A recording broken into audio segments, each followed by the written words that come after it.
Hello and welcome. Today we're diving into a rare and complex heart condition known as Loeffler endocarditis. This is a disorder characterized by inflammation and damage to the inner lining of the heart, specifically the endocardium, caused by an excessive accumulation of eosinophils. Let's explore what causes it, how it affects the heart, and what we can do about it. Loeffler endocarditis, while primarily defined by its cardiac manifestations, is usually a consequence of a systemic disorder causing hypereosinophilia, that is, an abnormally high number of eosinophils in the blood. These eosinophils are a type of white blood cell that plays a role in immune responses, particularly against parasites and in allergic reactions. Conditions that can trigger this hypereosinophilia include parasitic infections, allergic reactions to medications or environmental triggers, certain cancers like Hodgkin's lymphoma, and myeloproliferative disorders such as chronic eosinophilic leukemia. In some cases, the cause remains unknown, termed idiopathic hypereosinophilic syndrome. The pathophysiology of Loeffler endocarditis is centered around the toxic effects of eosinophils on the heart tissue. When eosinophils accumulate in the heart, they release a variety of substances, including major basic protein, eosinophil-cationic protein, and other enzymes. These substances damage the endocardium, the inner lining of the heart chambers and valves, leading to inflammation, scarring, and ultimately, fibrosis. This fibrosis can restrict the heart's ability to contract and relax properly, leading to restrictive cardiomyopathy. The damage can also extend to the heart valves, causing them to become thickened, stenotic, or incompetent, further impairing heart function. Thrombus formation is another key aspect, as the damaged endocardium fosters blood clot formation. Loeffler endocarditis is a relatively rare condition, which makes determining its exact prevalence challenging.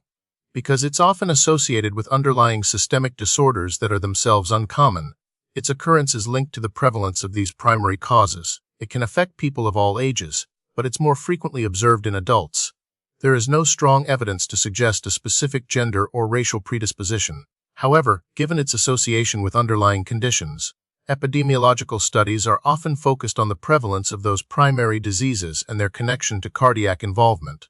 The signs and symptoms of Loeffler endocarditis can vary depending on the severity and extent of heart involvement. Early symptoms might be subtle and nonspecific, such as fatigue, shortness of breath, and generalized weakness.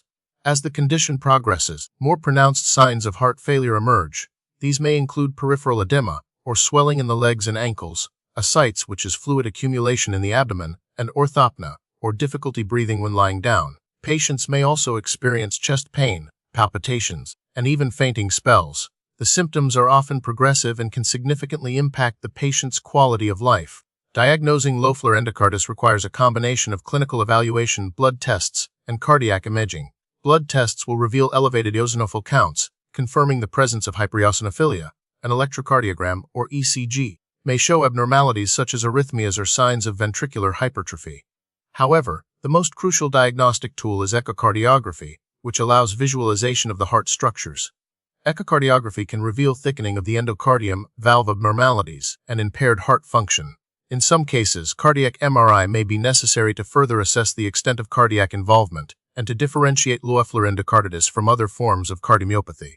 Endomyocardial biopsy, where a small sample of heart tissue is taken for analysis, can provide definitive confirmation of eosinophilic infiltration and damage. While Loeffler endocarditis isn't typically classified into distinct types, in the same way as some other heart conditions, its presentation and progression can be highly variable. The disease can manifest differently depending on the extent and location of eosinophilic infiltration within the heart. Some patients may primarily experience valvular dysfunction, while others may develop restrictive cardiomyopathy as the dominant feature. Furthermore, the underlying cause of the hypereosinophilia can influence the overall clinical picture. The treatment of Loeffler endocarditis focuses on managing the underlying cause of hypereosinophilia and alleviating the symptoms of heart failure. Corticosteroids are often the first-line treatment to reduce eosinophil counts and suppress inflammation. In some cases, other immunosuppressant medications may be necessary. If the underlying cause is a parasitic infection, appropriate anti-parasitic drugs will be administered. Heart failure management includes medications such as diuretics to reduce fluid overload, ACE inhibitors or ARBs to improve heart function, and beta blockers to control heart rate. In severe cases of valve dysfunction or restrictive cardiomyopathy, surgical intervention, such as valve replacement or repair, may be considered. Anticoagulation therapy is often indicated to prevent thromboembolic events. Prevention of Loeffler endocarditis largely depends on addressing the underlying causes of hypereosinophilia. Practicing good hygiene, especially in areas where parasitic infections are common, can help prevent those infections. Being cautious with medications and monitoring for allergic reactions can also be beneficial.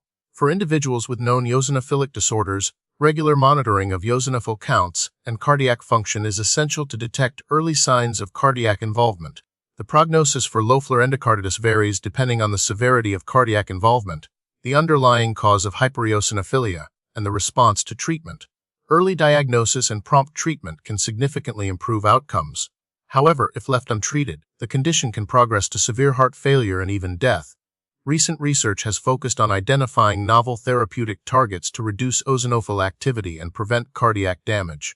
Studies are also exploring the potential of targeted therapies, such as monoclonal antibodies against eosinophil-related cytokines, to improve outcomes in patients with severe or refractory disease. More research is needed to fully understand the long-term effects of these therapies and to develop more effective strategies for managing this complex condition.